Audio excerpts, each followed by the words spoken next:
Oi, pessoal! Está no ar mais um podcast Imagem e Essência. E hoje nós vamos abordar um assunto muito importante para todas as mulheres, que ainda é pouco falado, a saúde íntima. E para isso a gente está com uma convidada super especial, a doutora Jandira. Seja bem-vinda. Obrigada por ter aceitado o nosso convite, aqui com a gente participando desse episódio. A gente está muito feliz. Eu que agradeço o espaço, a oportunidade para a gente conversar sobre esse tema que é tão relevante, né, para todas as mulheres. Tão pouco falado. Exatamente. Então, hoje a gente vai descobrir tudo, né, desse assunto de ginecologia para mulheres 40 a mais. Não só mulheres 40 a mais, né, para todas as mulheres no geral. Todas as idades. Todas as idades. E começando, conta um pouquinho pra gente como começou o seu universo, né, nesse mundo da ginecologia. Então, eu falo assim que eu começo a minha história longe daqui, né? Lá em Manaus. Para quem não sabe, eu sou de lá. Então, quando eu resolvi fazer medicina, não sabia muito bem o que eu queria, o que eu queria fazer. Mas fui para medicina, assim, meio... Sabia que queria ser médica.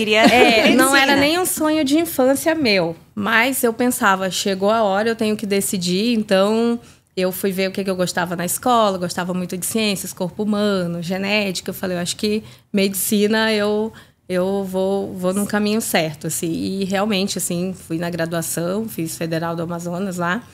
E cada vez gostando mais mesmo da escolha que eu tinha feito. Acho que fui me encontrando ali naquilo que... tendo certeza dessa escolha, Exatamente. Né? E nos 45 do segundo tempo, de novo, lá eu tinha que escolher a especialidade. Então, a ginecologia foi uma das últimas, assim, que eu passei, principalmente em estágio. E aí eu me encantei, porque a oportunidade de cuidar de mulheres, que era uma coisa que eu via, que eu gostava muito, né, de acordo com os estágios que eu fui fazendo. E também eu via como uma especialidade que era muito versátil, porque dentro da ginecologia eu podia escolher se eu queria atender consultório, se eu queria fazer cirurgia, se eu queria fazer parto, procedimentos ou tudo. Então eu via como um leque de opções, assim, que eu poderia escolher depois. Então foi assim que eu fui para a ginecologia. E aí, eu resolvi que eu queria mudar de ares, né? Então, eu saí de Manaus, fui morar um tempo em São Paulo, fiquei trabalhando um pouco lá. E aí, nesse intervalo, eu ainda não estava na ginecologia. E depois de um ano, eu resolvi que eu precisava mesmo entrar na residência. E aí, prestei prova e vim parar aqui em Curitiba, né? Então, fiz 3 anos de residência em ginecologia. E depois desses 3 anos, eu acabei ainda fazendo mais 2 anos em mastologia, que é uma especialidade que cuida da saúde das mamas, né? Tanto parte benigna quanto câncer também. E é assim a minha jornada desde então, cuidando de mulheres, aí, que é uma coisa que eu amo fazer, principalmente agora, voltando os meus conhecimentos, os meus estudos, muito para a mulher 40 a mais também. E aí, conta já, aproveitando, né, esse 40 a mais, como que você já na ginecologia te dá esse leque de opções e como que você chegou, se encantou por esse 40 a mais? Porque é engraçado, né, que geralmente quem quer ser ginecologista obstetra é mais pela parte do parto, né, do nascimento, que é uma parte que encanta. E daí você acabou indo para um outro caminho. Para um outro lado. Isso foi uma coisa bem natural que foi acontecendo e eu mesma demorei até para me dar conta disso, porque eu vi, às vezes as pessoas não gostavam tanto de atender essa demanda, porque realmente são mulheres que demandam mais, principalmente quando já estão em fases mais de menopausa, então já são pacientes com uma certa idade, que já têm múltiplas comorbidades, já têm problemas de saúde, já têm muitas demandas ali também do ginecologista. Então, às vezes, era uma coisa que eu via que faltava um pouco. E eu gostava muito de atender essas mulheres. E eu falava, nossa, são realmente consultas que demandam mais, que eu demorava mais, conversava. Mas era uma coisa que eu gostava. Então, eu via assim, nossa, eu realmente gosto de atender esse público. Então, eu comecei a estudar cada vez mais, fazer cursos voltados para essa parte de climatério. E aí foi onde eu me encontrei, né? Claro, hoje eu ainda atendo todas as faixas etárias. Todas as idades. Exatamente, mas eu realmente foco muito nessa parte da mulher 40 a mais. Eu acho que elas se beneficiam também, porque eu acho que é uma área que está em carência. Tá. E é isso, né, que eu ia falar agora, né? Uma área que às vezes a gente não encontra e a pessoa a mulher é 40 a mais e ela se sente perdida, porque ela não tem não sabe o que fazer, como proceder, né? Parece então, que não se preocupam mais, se você for olhar, né? Que a gente tem aquela preocupação da menina, daí vira adolescente, primeira menstruação, gravidez, e daí acabou a mulher, né? Parece que é isso, né? Então vem como pra somar nisso, né? Pra que a vida continua, né? E às vezes, como dizem, começa aos 40, né? Totalmente. Não, e eu falo isso para as pacientes, principalmente as que vêm na menopausa, porque menopausa é uma reviravolta na vida da mulher, né? Eu ainda não estou nessa fase, mas eu vivo isso. Já estudou bastante. Todo dia, né? Todo dia você já está em contato, já sabe, Vivi com a minha mãe, então, assim, eu pude acompanhar isso também, né? E eu vejo que para elas é uma virada de chave, assim, então... É porque aquele choque que você tem, né? Antes você era mais nova, então você estava naquela fase de reprodução, ter filhos e tudo, e depois, agora eu já estou na menopausa, então... antigamente a gente tinha aquele sentimento que agora eu já estou mais velha, né? Então já estou na menopausa. E eu acho que muda também agora, velha, porque as pessoas às vezes escolhem a ter filhos mais velhos, né? Porque antigamente você tinha um filho lá com 20, 30 no máximo, né? Então agora tinha um tempo ali da menopausa. E agora tem gente que escolhe ser mãe mais velha e às vezes já começa alguma coisa e daí já bate aquele desespero, né? Totalmente. Né? Vou entrar na menopausa, ai meu Deus, e agora não tive ainda meus filhos. Se quiser, né? Se for o desejo da pessoa, lógico, tem gente que não quer. Sim. Então, já falando de idade, geralmente com quantos anos começa a menopausa? Quais os sintomas que a mulher já começa a descobrir se ela está ou não, né, entrando na menopausa? A menopausa normalmente ela pode acontecer ali a partir dos 45 anos já. Embora a média da mulher brasileira seja ali por 48 e pode até ser aos 55. Então fica nessa faixa. Depende de cada mulher, da genética, vários fatores. Mas a menopausa, é bom até a gente conceituar isso, porque a gente fala muito, e inclusive eu também faço isso, porque eu acho que fica mais fácil para as pessoas entenderem, e a gente fala a menopausa como uma fase, mas na verdade a menopausa ela é uma data, ela é um evento. Então, assim como tem a menarca, que é a primeira menstruação da menina, tem a menopausa, que é a última menstruação da mulher. Então, a menopausa ela pode acontecer de 45 a 55 anos. Agora, o que circunda essa data, que aí a gente chama de perimenopausa, por exemplo. Por que eu falo isso? Porque a data, não necessariamente a data que vai acontecer essa última menstruação é quando ela vai começar a sentir os sintomas. Então, muitas vezes, esses sintomas já começam anos antes. Exatamente. E aí vem com uma irregularidade menstrual. Normalmente começa dessa forma. Uma menstruação que fica mais bagunçada. No início, até ciclos mais curtinhos, que a gente fala uma menstruação mais próxima da outra, que depois começa a se afastar, começa a falhar. Então, isso já são os primeiros sinais ali que a mulher deve ficar mais atenta. Calores excessivos. A gente sempre escuta do calorão. Calorão, né? Que é o famoso calorão. calorão. Então, aumento, às vezes vem ondas, como os fogachos, que a gente fala que é uma onda de calor que dura minutos. Mulher fica vermelha, fica com calor tanto e depois já cessa. Mas, às vezes, é um aumento do calor basal ou suores noturnos, às vezes pode acontecer. Alterações de humor, irritabilidade, choro fácil. Então, mas às vezes até pode confundir com a TPM. Muito, né? Porque às vezes essas alteração mudanças, de humor. Inclusive... esses sintomas de perimenopausa, eles se confundem mesmo com TPM, eles são muito parecidos. Porque começa a oscilar muito essa parte hormonal. E justamente na TPM também acontece essa oscilação hormonal. Então, os sintomas são bem parecidos. Às vezes, uma sensibilidade mamária, essa alteração de humor, de irritabilidade, choro fácil. Então, esses sinais é bom ficar atento, ainda mais com a mulher que já tem mais de 40 anos, é bom ficar de olho mesmo. E tem algum exame, alguma coisa que a mulher ela consiga fazer para já identificar se ela já está entrando na menopausa, ou seria mais ela observar esses sinais? A gente costuma dizer que isso é mais clínico, né? O diagnóstico clínico é quando é mais de observar mesmo. É observar os sintomas. Observar os sintomas. Então, se a mulher já tem mais de 45 anos e começou a ter falha menstrual, todos esses sintomas a gente já considera. Por exemplo, se ela tem 45 anos e passa a não menstruar mais, 46 ela já não menstrua. Isso é um diagnóstico clínico que foi a menopausa. Mas não tem nada que... um exame, alguma coisa? Então, é isso que eu ia falar. Inclusive, a gente até nem precisa dosar o hormônio para ter essa confirmação. Embora, muitas vezes, a gente acabe dosando, principalmente na mulher abaixo de 45, porque daí Também, claro, vários sintomas podem se confundir com outras situações, então a gente acaba dosando alguns hormônios para avaliar, mas assim, a menopausa, dentro do período que a gente considera normal, que é a partir de 45 anos, o diagnóstico é essencialmente clínico mesmo, é a mulher ficar 12 meses sem menstruar naturalmente, no caso, sem estar usando nenhum tipo de hormônio, por exemplo. Daí agora, você falando do hormônio, era a questão que eu ia chegar, porque tem muita discussão sobre a reposição hormonal, né? Tem, não sei, assim, cientificamente, né? Como médica, porque tem gente que fala que é bom, tem gente que fala que não. Tem gente que fala que pode dar câncer, isso, que tem é perigoso. Várias contradições. O que você diria pra gente dessa reposição hormonal?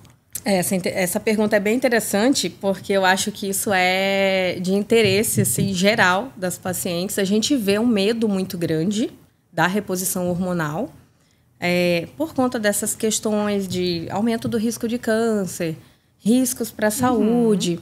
O que a gente costuma falar? A reposição hormonal ela é muito segura, muito segura. Claro que quando bem indicada, então, uma paciente, para a gente optar pela reposição, claro que a gente vai avaliar todo o contexto dela. Primeiro, se ela realmente precisa fazer essa reposição, se ela tem indicações para isso. E depois, se ela pode. Então, eu sempre falo, primeiro, assim, a gente vê, você precisa, você pode. Porque nem todo mundo vai poder ter acesso à reposição. Existem algumas contraindicações, claro que pontuais, mas que a gente avalia isso quando está, né, fazendo toda a avaliação dessa paciente.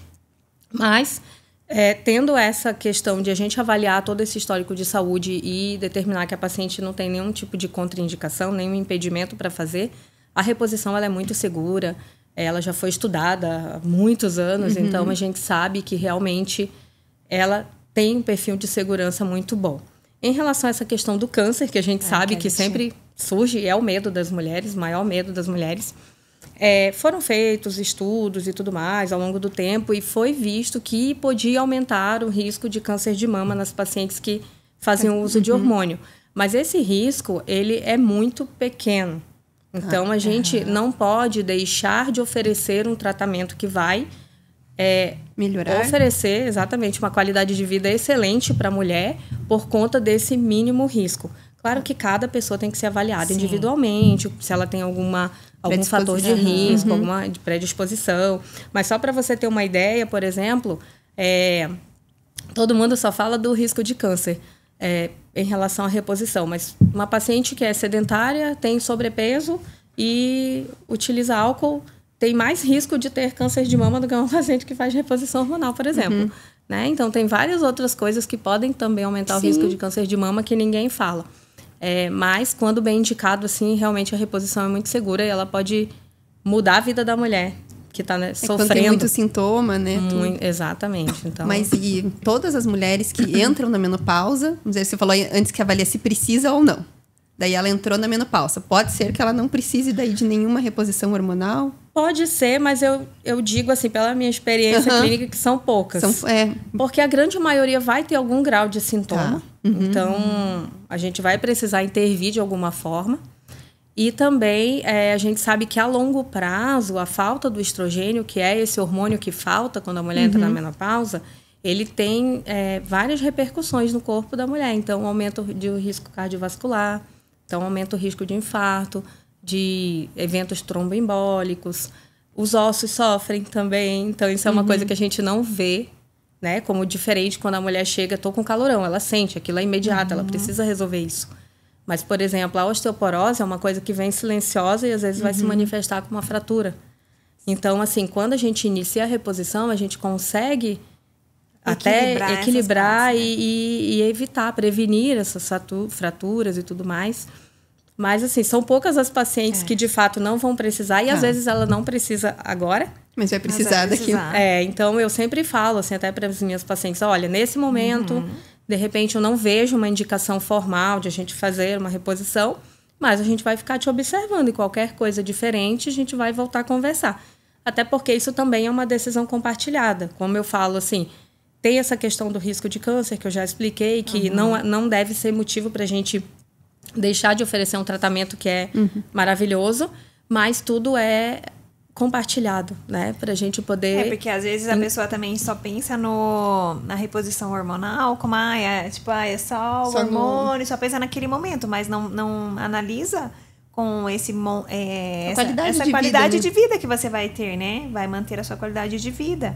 Com certeza, com certeza. E muda totalmente. Eu vejo, muda. assim... Por isso que eu acho que eu gosto tanto de trabalhar com isso. Você vê aquela transformação. Né? Eu vejo a transformação acontecendo. Delas vem, nossa, eu voltei a ser eu mesma. Nossa, agora eu tô vivendo de novo. Ai, é outra vida, eu tô dormindo. Então, assim, escutar isso pra gente... Já é Nossa, é muito gratificante. Né? É que eu acho que é tudo aquilo que não foi... as pessoas não davam valor aos sintomas da mulher, né? Que nem, né, a gente vê TPM. Tem gente que tem TPM muito forte, que fica muito mal. Não, é frescura. Não existe isso. Né? Porque passou, ficou muito né? com essa coisa de ser tudo frescura da mulher, né? Então, acho que a menopausa tá vindo ainda nisso, né? Que veio mais ainda nessa frescura. Sim. Que agora que tá dando atenção realmente, né? Sim. E nesse momento, assim, quando a mulher entra na menopausa, já está com sintomas... E também o psicológico, né? A mulher, o psicológico dá você dá uma baixa autoestima, assim, você se sente mais velha, né? Sim. Aquele sentimento, nossa, e agora, né? Agora eu já estou passando por uma mudança de vida, né? Uma mudança no meu corpo. Que não vou sair mais, né? Que é aquela coisa que não vou sair mais, né? Sim, mas o que eu vejo, assim, o que acontece? Mudou muito o paradigma também da mulher que está na menopausa, porque antes... a gente imaginava uma pessoa na menopausa, nossa avó, bem idosa, já, né? No fim da vida, praticamente. E hoje a gente vê as mulheres que estão entrando na menopausa. Veja, que eu falei, a média é 48 anos. Essa mulher está no auge da carreira. Ela tá no auge da vida, no geral, dela. Né? Sim. Exatamente. Então, ela sofre mesmo um baque quando ela pensa assim, poxa, agora menopausa acabou pra mim, a minha vida sexual, né? a minha vida amorosa, a minha vida social, e realmente vem com esses sintomas que às vezes interferem, porque ela não dorme, ela não tem libido, já aproveitando, ela tá cansada. já vamos linkar no libido, né? Que a maioria... fala que interfere bastante no libido, né? No desejo sexual. Isso realmente procede? Sim. A grande maioria das mulheres, a gente vê isso na prática, vem com esta queixa. Então, o que acontece? Com a chegada dessa fase, a gente sabe que os ovários já vão reduzindo ali a produção dos hormônios sexuais, que são responsáveis pelo desejo sexual feminino e tudo mais. Então, com a queda, a gente já sabe que ele vai afetar em algum grau. Claro que não é 100% das mulheres, a gente sabe, né, que muda muito de pessoa para pessoa, mas a grande maioria vem com essa queixa. O que eu costumo falar assim, é hormonal, mas sim, pode ser, tá entrando nessa fase, que a gente já sabe que tem todas essas alterações, mas a gente não pode só reduzir a queixa a isso. Então, a paciente que vem com essa queixa, a gente tem que explorar o todo também. Né? Como que tá a vida dessa mulher, como que tá o psicológico, como que tá a rotina de trabalho. Porque pode ser por outros motivos, né? Como o estresse. Como que está o próprio casamento, né? Porque às vezes não é nem a... Não é nem por causa da menopausa em si. Né? Às vezes o casamento não tá legal e aí a pessoa já liga, não, é porque eu estou na menopausa. Não, e o estresse também, né? Com o trabalho, o filho. O estresse do trabalho, dia a dia, né? Então, assim, o que eu vejo, eu sempre falo, é o todo. Claro, não vou dizer que não tem relação com o hormônio, mas a gente tem que ver tudo. Porque senão a gente não está vendo globalmente essa mulher. E às vezes, não só a questão hormonal, mas que a menopausa traz. Mas assim, ela não dorme porque ela está tendo calorão à noite. Então ela está cansada no dia seguinte. Aí já acorda mal-humorada porque não dormiu, está cansada, né? Irritada. Exato, está com ressecamento vaginal. Então ela vai ter dor quando ela vai ter relação. Então automaticamente ela não vai ter vontade de ter. Então, tudo isso, assim, a gente tem que avaliar no contexto global para ver como que a gente vai poder ajudar essa mulher para que ela recupere essa saúde sexual dela também, né? E a mulher já consegue se preparar para a menopausa? Ou ela está com 37, 38, ela já pode começar a fazer algum procedimento, algum acompanhamento para que ela chegue bem na menopausa? Ou ela deve esperar esse momento para começar a se tratar? Olha, eu falo que desde já, assim, o mais importante é se munir de informações, né? Por isso eu acho muito válido essa conversa que a gente está tendo hoje. Porque a mulher que ela tem informação, ela vai se empoderar mais para pensar em se cuidar mais, não achar que é tudo da idade, que antigamente era um tabu, menopausa, ou é frescura. Então, primeiro, se munir muito de informações, estar atento ao seu corpo para ver para detectar esses primeiros sinais, ter um acompanhamento bem regular com o seu ginecologista, ter um estilo de vida saudável, porque a gente fala assim, não dá para retardar a menopausa, mas dá para a gente entrar nela com mais saúde, digamos, mais preparada para ela. Então, ter um estilo de vida saudável, ter uma alimentação legal, fazer um conjunto, né? Você física. Já se cuidar desde novinha, já, né? Não desde precisa já. nem não esperar. A mulher com 18, 20 anos também já tem que começar a se cuidar, né? Totalmente. E vem até aquela questão que ela falou, né? Esse cuidado. Do câncer ali, né? Da má alimentação, do excesso de gordura, né? Então, tudo isso também, essa atividade física, alimentação, vai ajudá-la a chegar melhor nesse processo. Isso, com certeza, com muito mais saúde, né? E tem que falam bastante da massa muscular, né? Ah, sim. Que vai ficando mais difícil de ganhar, ou que tem uma porcentagem que vai perdendo, né? Sim. A partir da menopausa. E mesmo a massa muscular e mesmo o emagrecimento, né? O emagrecimento a gente também. Sim. Tem dificuldades para emagrecer. Outra pedra no sapato das mulheres aí que estão passando por essa fase, é a dificuldade para emagrecer. Isso é real, existe mesmo. Porque o que acontece é que com essas alterações hormonais que acontecem na menopausa, existe uma redução do metabolismo basal. Então, a mulher, ela tem a mesma rotina, ela come igual. A mesma alimentação. Ela faz a mesma atividade física, mas ela tende a ganhar peso. Então, como que a gente deve melhorar isso? Claro, intensificar mais, né, as atividades que ela tem feito ali, atividade física, musculação, exercício de força é muito importante. E a menopausa, ela tem uma coisinha que também é muito ruim para as mulheres, que é o aumento da gordura abdominal. Então, ela não só... Ela faz uma redistribuição dessa questão da massa gorda e da massa magra. Então, ela tende a perder massa magra e ganhar massa gorda. E bem na barriga. Bem na barriga. E não é só na barriga, abdômen, visceral.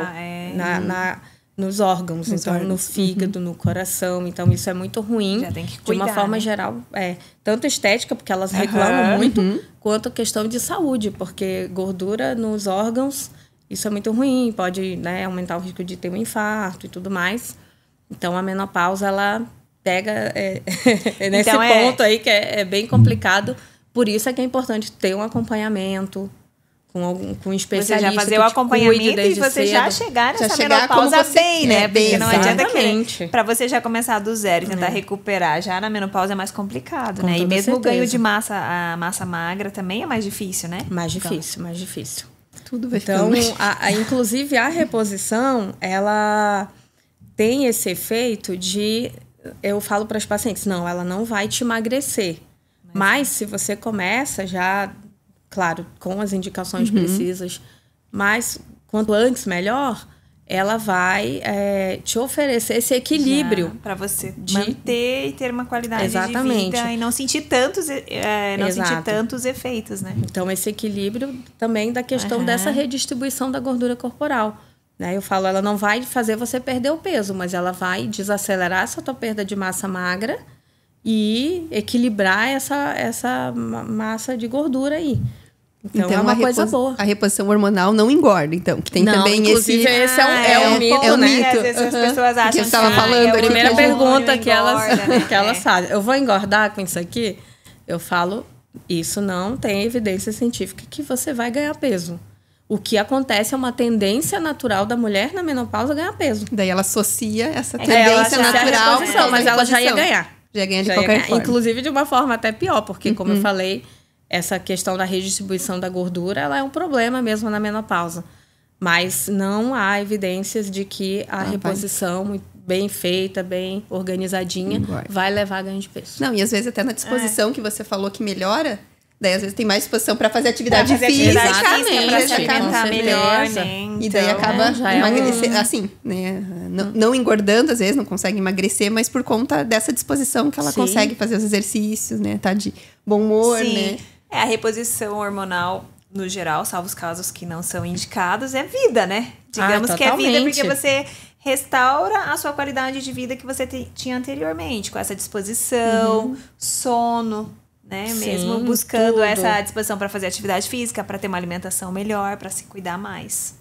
Não, e é essa muito bom. alimentação, exercício físico, a gente falou ali como interfere no humor e tudo, mas na saúde íntima ali tem alguma coisa que... Porque a gente escuta, né, alguns alimentos que fazem mal, que podem, não sei, aumentar o risco de infecção pode urinária, aqui. falam, é gelado esse alimento, melhor não comer. Não sei, tem essas superstições, não sei se são superstições ou são Não sei se verdades. Né? É mito ou É mito ou verdade? verdade? O que eu falo assim, não existe nenhum alimento específico que a gente fale que, olha, isso vai prejudicar a sua saúde íntima. Mas claro que, por exemplo, isso para qualquer coisa qualquer aspecto da nossa saúde, excesso de açúcar, muito carboidrato. Então, isso é ruim para a saúde íntima. Sim. Eu vejo, por exemplo, as pacientes que às vezes têm infecções de repetição, que têm essa dieta muito inflamatória, é uma coisa bem ruim para a saúde íntima. Mas Mas não é um alimento Não é um específico. alimento nada assim. específico, é. mas é isso que eu falo. Por isso que eu falei, para a saúde de forma De geral, geral. excesso de açúcar, carboidrato é ruim, né? Então, acaba interferindo também na saúde íntima. E essa secura vaginal, que às vezes tem muitas mulheres que reclamam, né, dessa secura vaginal. Tem alguma coisa com o hormônio, alimentação? O que gera? Que tem algumas que a gente vê até rachaduras, né? Sim, sim. Eu recebo várias pacientes Várias? com essas queixas, principalmente porque eu estou atendendo bastante essa essa faixa esse etária, público, né? Mas não só elas, a gente sabe que o ressecamento vaginal, claro, ele vem bem dessa questão hormonal. É, bem hormonal. Acho que meio- pós-parto também tem, né? No pós-parto. Exatamente. Então, pós-parto, justamente por conta da lactação, então os hormônios sexuais ficam mais inibidos e a gente percebe esse ressecamento vaginal. E também na menopausa, também mulheres usuárias de anticoncepcionais muitas vezes acabam referindo esse ressecamento ou até de alguns outros medicamentos que podem interferir. Então, pode às vezes até acontecer essas rachaduras e tudo mais. Mas, assim, que bom que a gente tem tratamento para isso, né? Então, a gente pode lançar a mão de hidratantes vaginais, reposição hormonal local via vaginal, existe Pra também. resolver esse problema específico, né? Exatamente. Tecnologias como laser, radiofrequência, procedimentos que a gente pode fazer também para Pois é, hoje tem tentar eu tenho resgatar escutado isso. bastante isso, de laser íntimo, laser assim. íntimo, que já tá bem na moda, né? Esse laser íntimo. A mulherada fazendo laser íntimo pra deixar mais bonitinho. Nossa, o laser fica é mesmo? maravilhoso. É assim, eu trabalho com tecnologias, tanto laser quanto radiofrequência. É uma tecnologia, assim, maravilhosa. São tecnologias maravilhosas para esse tratamento. Porque Pra ser cura. ser cura, e não só para isso também, como também frouxidão, às vezes o paciente sente isso depois do parto, flacidez vaginal, incontinência urinária, às vezes aquela perda assim na academia, vai fazer um Vai jump dar uma tosse. e perde exatamente essas perdas que são bem convenientes, mas que não são tão graves ainda. O laser e a radiofrequência, eles atuam muito bem nisso, porque eles vão estimular diretamente a produção do colágeno ali no canal vaginal, que é onde a gente faz a aplicação da tecnologia. Então, o colágeno ele vai ajudar a melhorar a sustentação ali do canal vaginal. Então, isso melhora a questão da incontinência urinária, de leve a moderada, dessa sensação de flacidez das pacientes que queixam isso. E a questão também do ressecamento, porque ela vai também ativar a produção de ácido hialurônico, que ele retém muita água, então ele hidrata muito aquela região. Então isso ajuda muito, assim, os pacientes têm se beneficiado muito desses interessante, tratamentos. né? Bem interessante. E é uma coisa bem essa atual, né? coisa Porque nova, não se falava, né, disso. Tem alguns anos já, mas eu acho que agora está que realmente em ele- alta, porque eu acredito que a saúde íntima da mulher 40 a mais está em alta, né? Então, junto com isso, acaba surgindo essas... E essa preocupação também de trazerem, né? De Sim, estudos, de ter exatamente. como resolver os porque problemas. há algum tempo atrás ainda era meio tabu, né? Nossa, a mulher de 40 anos, pra que ela vai fazer isso, né? Não precisa, né? Ela já tá mais velha, pra que Tem ela até vai vários fazer, memes né? agora, né? Falando... Quando na minha época, as senhorinhas lá tricotando, fazendo... Pô, agora não, na academia. É verdade, eu vi isso. Eu vi isso. Tá mudando. Mas a gente Porque tem que se muda, né? adequar. A gente tem que se adequar a isso que eu falei. Hoje em dia, com o aumento da expectativa de vida, estima-se que a mulher vai passar metade da vida dela na menopausa. Porque 40 E aí ela vai tem até que os 80 ajustar a vida dela, né? Exatamente. Então ela E, tem que buscar recursos, e a gente tem que entregar isso também, para que ela viva com qualidade. Com qualidade Esse- de vida, né? Essa segunda metade da vida dela tem que ser boa também, Tem que ser né? boa. E não Até se melhor, né? Exatamente. Porque às vezes é o já momento tem- mais que ela tem pra ela, né? Porque Já os vai filhos ficando, mas já- as filhas já não cuidam, o né? filho já tá maior, já tá estabilizada no trabalho, né? Já tem uma relação, um casamento ou algum relacionamento já tá mais, né? Não tá aquela coisa instável mais. Então é o momento dela se curtir. Ela se curtir, Sim. então tem que estar bem. Totalmente. Eu tenho algumas pacientes que eu vejo assim que elas estão vivendo a melhor fase. É a melhor fase da vida. Mas né? assim, tem aquela fase antes ruim que ela chega, Aquele, ai, meu Deus, o que aquela aconteceu comigo? E aí E depois agora, assim, né? estão se curtindo, estão aproveitando a vida, viajando, aproveitando o marido. Porque Mas é legal. esse tema nosso mesmo, né? Mulheres 40 a mais, 10 anos, 20 anos atrás, você fala, nossa, 40 a mais já Era velha. já tá velha, né? Sim. Eu acho que é muito da percepção também que as crianças têm dos pais, que a gente achava os nossos pais velhos. Velhos, né? Agora é Sim. muito engraçado que eu pergunto pros meus filhos, eu falo, nossa, a mãe tá ficando velha. Claro que não, mãe, você é super nova ainda, né? Como muda a percepção assim, que eles têm da gente que a gente tinha, né? Totalmente. Eu lembro disso da minha mãe também. Eu pensava alguém com 40 anos, nossa. Nossa, 40 anos. 40 você já lá pensa, na frente. Você E não agora a gente pensava, tá aqui. E a gente fala assim, nossa, mas 40, você já imaginava uma pessoa mais velha, né? Já Fazendo cabelo tricôzinho. grisalho, É, bem tricô. E eu ia perguntar, que a gente tava falando ali da saúde íntima, tem aqueles sabonetes, assim, que são Aqueles específicos cuidados, né? pra... É indicado, porque eu já ouvi várias... Eu já várias ouvi também vertentes falando falar que é bom e que não é bom. Que não é bom. Já escutei que é pra lá só com água, Ou sabão neutro. ou sabão neutro. É. Como O que a que gente é o faz mais esse, indicado? esse cuidado íntimo? Então, isso aí é uma coisa que gera muita dúvida mesmo. Inclusive, eu vejo no consultório, tanto que quando eu atendo adolescente, que já às vezes não a é nem- primeira consulta eu já explico Pra já para que ela aprender, se né? eduque desde cedo. O que a gente recomenda? Primeiro, assim, a escolha de um produto adequado, que seria um sabonete ideal. Isso eu tenho uma dificuldade de encontrar nas farmácias, porque ali não tem especificado qual que é o pH. Tá escrito que é equilibrado, então menos mal. Eu já fiz uns testezinhos que eu tenho uma fitinha de pH e fico testando lá. Deixa eu ver se esse pH tá certo.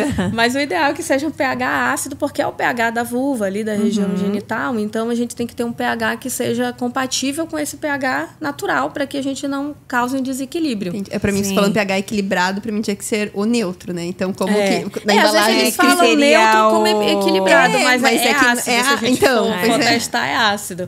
Mas eu, pelo que eu vi, alguns desses equilibrados são ácidos mesmo. Que seria o certo. E líquido, porque sabonete em barra, normalmente ele Mais não básico. tem o pH ácido. Eu já fiz teste, inclusive, de sabonete que se dizia que era íntimo. Entendi. E era em barra, mas realmente a gente considera que o ideal seria sabonete líquido, de preferência que não tenha cheiro. Então, por isso que eu falei que eu tenho essa dificuldade de encontrar esse, Porque é esse complicado, produto. né?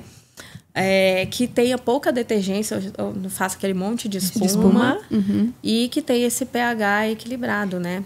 Então, o sabonete de bebê, por exemplo, não vai ser indicado, porque às vezes falam que ele é bom, porque ele é mais neutro, né? Mas eles têm pH ácido Ah, eles normalmente. têm pH ácido? Eu já andei Então, testando Já isso andou testando também. Eu sou a louca do pH. Fico Então, testando. aquele sabonetinho, o sabonete de bebê é o sabonete líquido, ok, pra fazer essa higiene. O que eu falo assim, olha, por exemplo, às vezes as pacientes falam, eu posso usar o sabonete íntimo porque me disseram que é péssimo. Pelo que eu já vi de alguns, assim, são de boa qualidade, só que de fato eles não têm todas essas características que a gente busca. Para aquela paciente que não tem grandes problemas ginecológicos, eu não vejo problema nenhum de usar.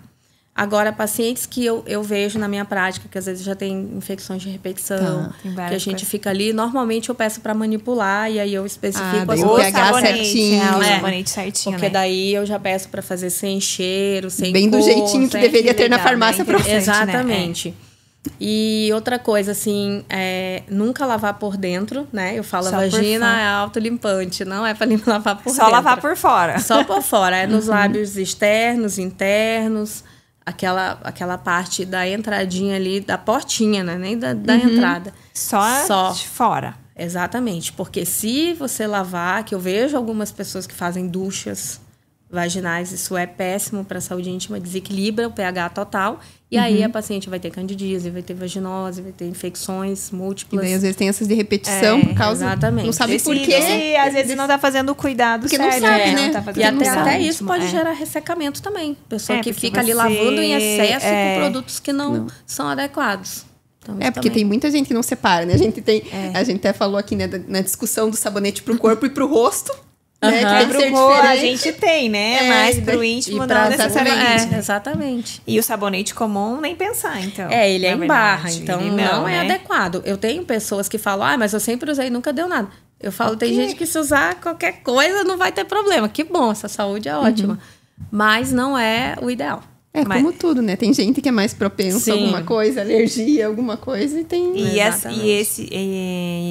esse é mito ou não, né? De só com água, também é interessante usar o sabonete mesmo. Existem algumas vertentes de profissionais que indicam que lave só com água. Mas o que a gente vê é que a região íntima, ela tem glândula sudorípara, glândula sebácea, pelo, bactérias, fungos, lactobacilos, que já vivem ali, que devem estar ali como um fator protetor. Secreções vaginais, que vêm porque a vagina está se autolimpando. Então, às vezes, fica difícil só com água você remover todos esses resíduos, principalmente esses mais gordurosos, das glândulas sebáceas. Então, normalmente eu indico que use o algum sabonete para fazer a higiene adequada. Tá. Então, se não souber, um de bebê já... O de bebê, na dúvida, não sabe ainda se o pH do íntimo tá ok ou não, vai no de bebê. Ou alguns que tem na farmácia, às vezes a gente tem que pedir do farmacêutico, às vezes não tá na prateleira, que se chamam Sindex. Eles são sabonetes do corpo, principalmente, normalmente são hipoalergênicos, já são para pessoas que sofrem urticária, alguma coisa que também não podem usar sabonete comum. Eles normalmente têm todas essas características. Olha aí, Sindex. gente, ó, já anota essa dica, fala de novo aí o nome do sabonete pra Sindex. gente já... Sindex não é marca, é um tipo. É o tipo do sabonete. Normalmente vem escrito na embalagem. E daí pra vem o pele pH. também vai pro corpo inteiro. Isso mesmo. E agora, voltando de um assunto que a gente falou já, e eu fiquei com uma dúvida aqui que me ocorreu agora. A gente tá falando da reposição hormonal, né? Que a mulher começa. E ela vai até o fim da vida fazendo essa reposição hormonal? Ou ótima pode pergunta. acabar como que?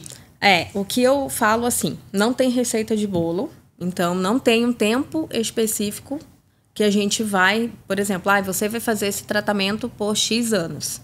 Não tem.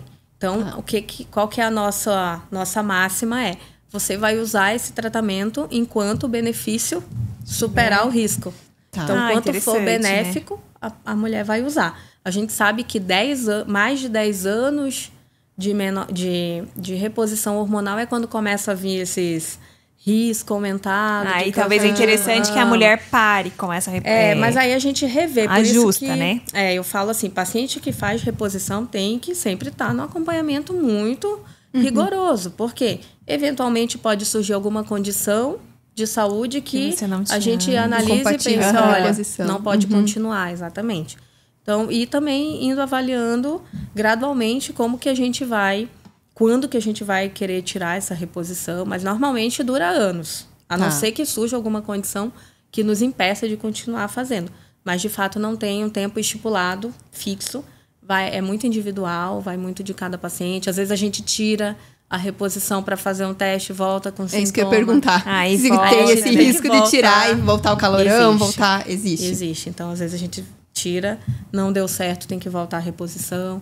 Então, é muito assim, muito individual mesmo. Daí você tem que ir acompanhando para ver como que ela está reagindo. Isso. E tem essa de, não sei como é que funciona, assim, porque deve ter vários tipos de reposição hormonal. Sim, então, pode ela começar com e daí depois seria interessante trocar? Pode acontecer, e normalmente isso acontece de troca quando aconteceu alguma ou não adaptou, ou está tendo algum efeito colateral que a gente acha que seria interessante trocar. Eu falo assim, é igual um anticoncepcional, às vezes a gente tem que ficar testando até dar certo, né? Então, é a mesma coisa com a reposição também. E vai um bom tempo também. Vai, então tem adaptação. Usando tudo. Exatamente. E daí mesmo que ela use, vamos por 10 anos, o X lá. Se adaptou, daí tem que parar por causa do tempo. Depende não, da... Daí depende necessariamente. É isso do que eu te risco. falei. Daí tem que avaliar essa... Isso que eu falei, assim, os estudos, quando foi avaliado o aumento de risco, normalmente eles viram com reposição muito prolongada. Tá. Mas não que isso diga que a gente tenha que fazer por X anos. Ah, tá. Porque, como eu falei, é muito individual. Então, vai muito de cada paciente, de como da ela tá necessidade. reagindo, Exatamente. Saindo um pouquinho da menopausa, entrando na fertilidade, que é uma das perguntas que a gente recebeu. O uso de anticoncepcional com a fertilidade tem alguma coisa... o uso prolongado do anticoncepcional tem relação com a fertilidade? Não, isso eu recebi essa pergunta essa semana de paciente no consultório. Que era uma questão de uma mãe de uma adolescente que ficou porque preocupada. falam isso Porque mesmo. falam que se você usar muito tempo anticoncepcional, quando você depois quiser pra engravidar é não vai difícil, conseguir. né? Não, tanto pílula, DIU, Implanon, que é um implante subdérmico anticoncepcional, eles não vão interferir na fertilidade futura. Então, assim, ele vai agir enquanto você estiver usando. Você tirou aquilo, principalmente DIU e implante. Eles são os que mais rápido retornam à fertilidade. Então, você tira, se cuida, porque mês que vem você pode estar grávida. Olha, claro agora, que às vezes pode demorar, mas ele propicia, digamos que assim, ele não vai te proteger nem um pouquinho a mais. Olha, o caso real aqui, o meu caso, eu usava DIU. E eu tirei 2 meses, eu tava grávida já. Eu também. Tipo, dois exemplos. Tanto que eu fui, aí eu pensei, eu vou tirar o DIU, daqui uns 6 daqui uns 6, vou esperar regularizar, daqui uns 6 meses eu engravido, né? Quando eu fui ver, já tava grávida. Aconteceu exatamente assim comigo também. Eu vou tirar pra ver como é que é meu ciclo natural. Eu pensei, vou deixar natural pra restabelecer. Pra saber certinho, né? Então, não caiam nessa. Aconteceu aqui 2 em 3 já.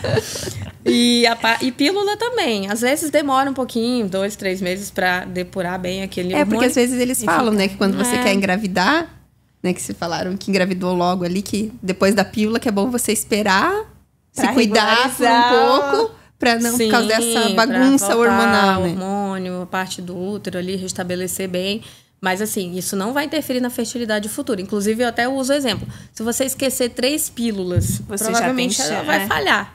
Você vai engravidar. Então, imagine. Se você parar totalmente, imagine você parar e ela não vai interferir futuramente. Então, é seguro. E uma mulher que ela é uma mulher 40 a mais, que ela já não tá naquele período fértil, não tá naquele... Não quer ter mais filhos, mas também ainda não tá na menopausa. O que ela tem? Ela mantém o anticoncepcional? O que ela deve fazer nesse caso? Ótima pergunta, porque a gente fala assim... Que a gente ainda tá no meio, né? Ainda não exatamente. Porque às vezes falam do risco, né, da pílula também, sim, assim, mais velha, com uns 40 a mais, assim, de ficar tomando pílula, né, que tem um risco. Então isso é uma preocupação, de fato, essa mulher que tá no limbo, né? Ela já não tá lá. Ela não tá no auge da fertilidade dela, mas ela tem risco. Ainda ela pode ser fértil. Ela não tá no auge, mas ela ainda tem fertilidade. Ela é fértil, ela pode. Né? Claro que ela tem provavelmente menos ciclos ovulatórios, mas ela corre risco ainda de engravidar. Então, a gente tem que se preocupar com a contracepção das mulheres nessa faixa etária. Pílulas. Existem pílulas e pílulas. Então, vários tipos de composição que aí a gente vai ajustando de acordo com a faixa etária. Por exemplo, hoje a gente já tem pílulas com perfil mais natural, que aí a gente prefere para essa mulher 40 a mais. Se, digamos, ela já vem usando pílula, de repente a gente só troca ali a composição. Que muitas vezes até essa pílula pode... trazer um pouco de reposição de hormônio ali, porque ele é mais natural. Exatamente. E também trazendo esse benefício da contracepção. E também os métodos só de progesterona, que são os DIUs hormonais, o implante hormonal subdérmico, que é o Implanon. Eles também têm um perfil de segurança muito bom para essa faixa etária, porque eles não têm o estrogênio, que é, digamos, o que temem depois dos 40, vai aumentar o risco de trombose, infarto e tudo mais. Então, esses métodos, eles são livres do estrogênio.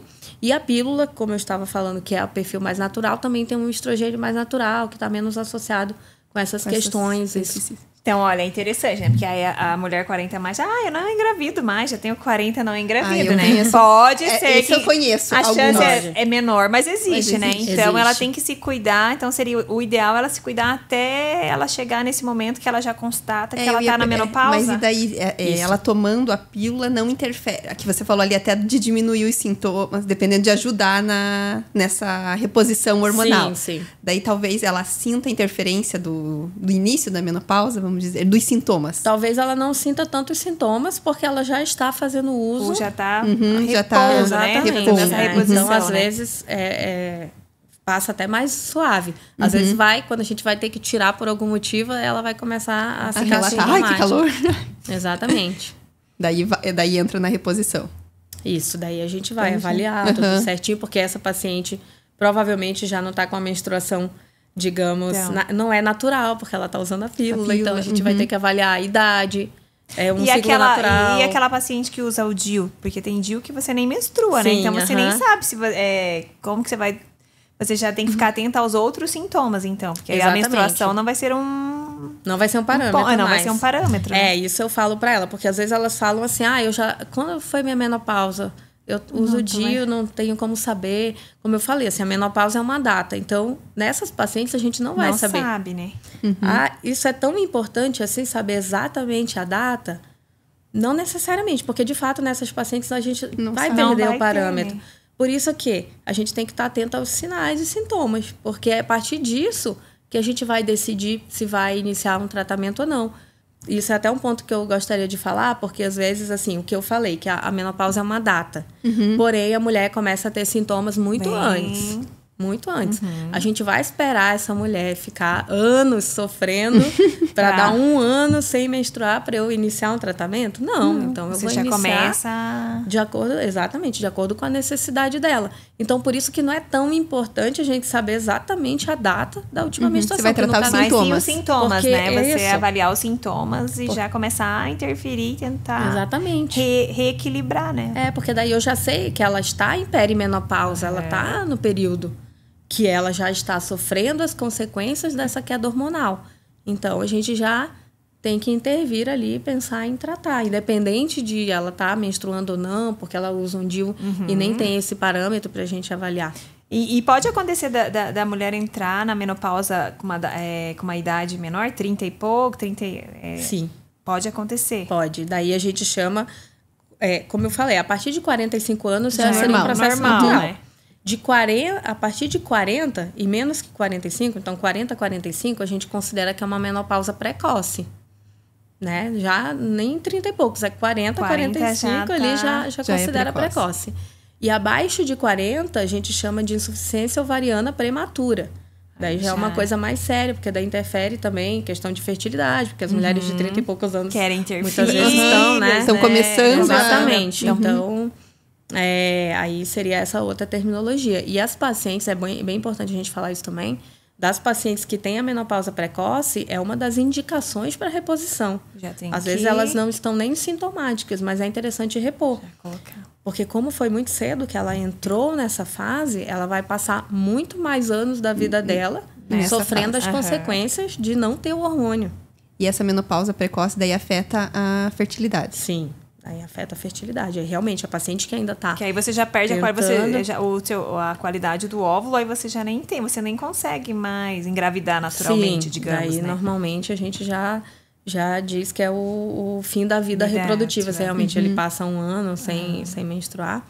Mas dessas pacientes que têm a insuficiência ovariana precoce, né? É bem quando é isso. A gente vê que já esgotou a reserva de óvulos dela. Daí, de fato, tem que fazer um acompanhamento aí com infertileuta, mesmo com alguém bem especialista nessa área. Porque aí, no caso, ela só conseguiria engravidar, só consegue engravidar com fertilização, com tratamento adequado, né? Teria que ver se ela ainda tem óvulos, né? Se ainda conseguiria captar ou se precisaria partir para uma ovodoação, por exemplo, né? Outros recursos mais avançados. E é aquela coisa, né? Como todas as áreas, o importante é a gente se cuidar, né? Sempre estar no ginecologista, fazendo os exames. Não só a gente falou bastante da menopausa, mas até da mama, né? Porque às vezes a gente esquece a mama. Aí só entra naquele... A gente não falou quase. Da mama, porque a mama também é um fator que a gente tem que cuidar. E às vezes a gente esquece, aí você pensa, eu sou nova, não preciso, não vai acontecer comigo agora, né? Então é aquela frequência, a gente se cuidar e sempre fazer um acompanhamento, né? Com toda certeza, acho que isso é primordial. As mulheres, que bom que estão se cuidando Sim, cada se vez cuidando mais. Eu vejo mais, que é uma tendência. Já falando em cuidados, agora vamos para a área estética já. Vamos dar tem vários procedimentos para deixar a vulva mais bonitinha, né? Que dizem, né? O que são esses procedimentos? O que faz? Explica pro pessoal de casa que não sabe, mas que tem curiosidade. Existe, já escutei né? falar, mas não sei o que é. Uma amiga minha fez. Uma amiga que quer fazer o procedimento, mas não sabe. Então, assim, isso é uma área da ginecologia que tem ganhado visibilidade também, que é a ginecologia estética e regenerativa. A gente falou muito da regenerativa, que é essa parte das tecnologias para tratamento de ressecamento, da menopausa. Isso acaba entrando muito na parte funcional, inclusive, né? Eu falo para as pacientes que isso não é nem estética, é funcional. Mas também, se for estético, tá tudo bem, porque pode ser também, as mulheres né? podem querer melhorar a aparência de alguma coisa que está incomodando, né? Então, a gente tem que ter esse olhar também de poder ajudar essas mulheres que têm o direito de achar que estão incomodadas com alguma coisa. E é uma coisa muito delas, né? Porque, assim, se você tá incomodada com uma ruga, com o cabelo, é uma coisa, assim, que todo mundo vê, né? Uma coisa externa. Isso é uma coisa muito íntima, uma coisa que incomoda mesmo. É porque realmente incomoda, né? Porque realmente incomoda. Porque é uma coisa dela, né? E quais procedimentos estão em alta agora? O que tem no mercado, né? Tem muita coisa interessante aí para essas mulheres. É uma coisa assim, primeiro que eu gosto de esclarecer que não tem padrão de beleza da vulva. Então, como é que é? Às vezes elas me perguntam, isso aqui é normal? É normal. Né? Não é normal se te incomodar de alguma forma. Mas se não, tá tudo bem, né? tá tudo bem, exatamente. Não existe isso aqui tem que ser desse tamanho não ou existe aquele padrão que a gente estabelece para as outras coisas, né? Então, assim, isso a gente tem que ter muito cuidado, a gente que trabalha com isso, para não trazer problemas onde não existem, né? Aquela coisa, olha, você viu que não é tão bonitinha. Né? Começar jamais. a colocar na cabeça uma coisa que... É uma coisa também que a gente sempre fala na consultoria, né? Que às vezes alguma coisa que ela nem se incomoda pra você tomar o cuidado, né? De Sim, às vezes. E mulher é complicado, né? Às vezes você fala, nossa, Gabi, o seu nariz ele é meio assim, assim. Aí toda hora você nunca nem viu o seu nariz. Aí você começa a olhar só o seu nariz. Né? Olha, o seu cabelo. Nossa, o cabelo é assim. Então aí você começa a olhar e parece que acende aquela luzinha, alerta. Né? Exatamente. Então, assim, esse é o primeiro cuidado que eu acho que quem trabalha com isso tem que ter. Não existem padrões. Exatamente. A gente está ali para entender o que incomoda, se é que algo incomoda, e ali sim a gente vai propor tratamentos de acordo com o que a paciente se incomoda. Então, por exemplo, uma coisa que é frequente que as pacientes se incomodam, que parte delas é que os lábios vaginais estão aumentados e marca na roupa, ou incomoda na hora da relação. Então, às vezes não entra nem tão estético, funcional também, porque se incomoda, dependendo, né? às vezes o atrito na roupa incomoda. Então, isso é uma das coisas que a gente pode, por exemplo, hoje, na verdade, há muito tempo, mas hoje tem sido mais falado, cirurgia íntima, que só é cirurgia para correção desses lábios. Então você consegue reduzir um pouquinho. Como se fosse uma cirurgia plástica íntima. É como se fosse isso, exatamente. Então, reduzir, ou o paciente que às vezes não quer fazer uma cirurgia para corrigir isso, porque tem toda a questão pós-operatória. Às vezes a gente pode lançar a mão de algum procedimento como preenchimento local, que a gente consegue já melhorar o aspecto desses lábios aumentados, digamos assim. Outros procedimentos também, bioestimulador de colágeno, que a gente faz no rosto, né? Então dá pra fazer também na vulva, né? Pra melhorar a qualidade da frequência, laser, bioestimulador, clareamento para paciente que se incomoda, né? Com escurecimento, às vezes por atrito ou questões hormonais. Então pode acontecer, ou gilete mesmo. Às vezes até na gravidez, né? Na gravidez, exatamente. Então, assim, tem uma infinidade Tem de um universo, procedimentos. né? Tem um universo à disposição. Exatamente. E eu falo assim, que bom que tem, a gente pode ajudar as mulheres que estão incomodadas com alguma coisa. Que a gente tem recursos para ajudar. Isso é interessante, porque às vezes a mulher tá incomodada, mas ela acha, bobagem. É bobagem, coisa da minha cabeça, né? Às vezes não é, às vezes é uma coisa, pode ser funcional, pode ser até estético, mas tá tudo bem. Se ela não se sente confortável e ela quer fazer um procedimento, quer dar uma melhorada, por que não, né? Com certeza, não. E a gente tem que validar isso, acolher. Com certeza. E, claro, na medida do possível, se a gente puder ajudar, né? Com certeza. E por isso que é importante a gente estar conversando disso, né? Porque são muitas coisas que a gente nem não escuta por aí, né? Por exemplo, eu não sabia do colar, eu não sabia do bioestimulador. Todas essas coisas a gente não escuta e às vezes a pessoa escuta, como assim, né? Será que dá? E daí fica com aquela, né? Então, falta ainda informação, né? Exatamente. Lógico que tá melhorando muito isso, né?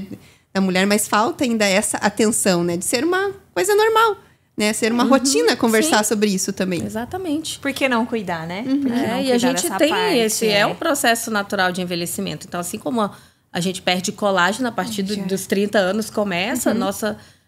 parte íntima, nossa vulva, vagina, tudo vai perdendo colágeno. Esse envelhecimento, né? Então, tanto da parte estética, que pode interferir, se isso incomodar de alguma forma, quanto da parte funcional, que daí é o que a gente estava conversando sobre ressecamento, perda de elasticidade, né? A vagina fica mais rígida e é por isso que às vezes aparecem as fissurinhas. As fissuras, então, né? Isso tudo a gente consegue melhorar, tratar, né? E vai, assim, as mulheres... Se você for comparar com os homens, elas sempre estão, né? A gente vai, não tem esse acompanhamento médico, sempre está no sentido da saúde, né? Então, daí agora ter esse outro olhar, né? Esse olhar funcional e estético também, né? Para dar um novo olhar naquela consulta de rotina, né? Que ela pode ser também uma consulta com um outro olhar. Com certeza. Não, isso com certeza mudou minha forma de atender, porque eu olho com outros olhos também, no sentido do que a paciente traz, e às vezes elas falam de uma forma assim, eu tô achando que isso tá estranho. Esse negócio não tá certo, eu gosto de mostrar o espelho, eu falo, mas me diz o que você tá achando estranho. O que você não tá gostando aqui, porque né? justamente pra gente não cair naquele erro de, é isso aqui, não era isso aqui. Agora é isso, mas isso. Então, assim, olhar no espelho, ver o que está incomodando, que daí a gente avalia e vê, olha, posso te ajudar dessa forma. Posso fazer isso pra você, posso fazer aquilo. Pra que essa mulher possa viver bem consigo mesma. E às vezes não é por causa do parceiro, é com ela. Às vezes ela já tá nesse período da menopausa, que ela já tem uma redução do desejo sexual e ainda tá incomodada. Aí vem aquelas mudanças hormonais, conjunto, né? E aí esse procedimento já ajuda ela retomar essa autoestima. Sim. Que aí ela já vai olhar, já vai se sentir mais realizada, né? Vai se sentir mais satisfeita. Sim, totalmente. Muito interessante. Não tem nada, né? Como se olhar no espelho e se gostar, né? Se sentir bem. Com certeza, né? Primeiro ela tem que estar bem com ela mesma, para que ela entregue o melhor dela para as outras pessoas, né? Exatamente isso que a gente sempre fala, né? Que a mulher sempre está na disposição, tá em função de casa, marido, filho, trabalho, assim, e ela acaba ficando de lado, né? Para se cuidar, para ter esse olhar. Então, nada como aproveitar uma consulta de rotina, né? Da saúde, para também ter esse aspecto que vai influenciar na autoestima dela, né? Não só na saúde. Já juntando, ligando com a autoestima, tem algum caso, assim, de alguma paciente que estava meio deprê, meio assim por causa da menopausa, e com essa reposição, mesmo o tratamento estético, conseguiu dar algum caso, assim, que te marcou, alguma coisa? São vários, né? Tem vários, assim. Porque ela já chegou falando ali. Isso pra mim, assim, da paciente... Esse é o legal, né? Paciente começar a reposição e dizer que ela voltou a ser ela mesma, né? Aquilo que eu já tinha falado. E eu já tive vários casos desses. Então, assim, é muito gratificante. É muito... saber que você... Tipo, fazendo a diferença. Você fez a diferença. Exatamente. E conseguiu resgatar essa autoestima, né? Mas todo cansaço vale a pena, né? E paciente também de cirurgia íntima que voltou a se sentir à vontade na hora da relação. Que muitas vezes tinha vergonha de acender a luz na hora hora da intimidade. Então... que retomou essa liberdade. Se sentiu mais confiante, se sentiu mais segura, então, né? Assim, acho que não tem coisa melhor, não tem preço, não tem reconhecimento. Aí você vê assim, que realmente faz diferença esses tratamentos na vida da mulher, que a gente acha que às vezes, como a gente ainda, por exemplo, da reposição hormonal, não está nessa fase, não está vivendo, mas a gente vê na prática.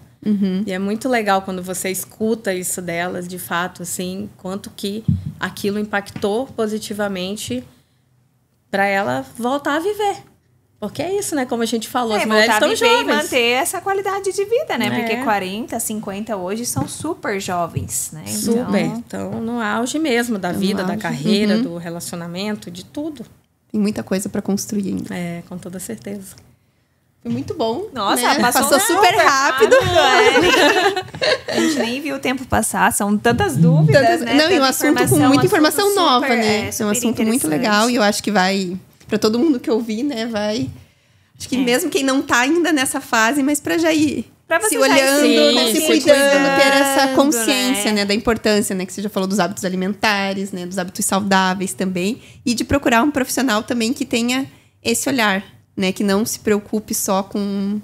Vamos dizer, não com a saúde, né? Mas que tenha esse olhar também, além da saúde, esse olhar humano. Ai, que bom. Parabéns pelo seu trabalho. Adoramos te receber aqui. Já contou tudo. A gente agora já sabe um pouquinho já mais. Chegar né? melhor.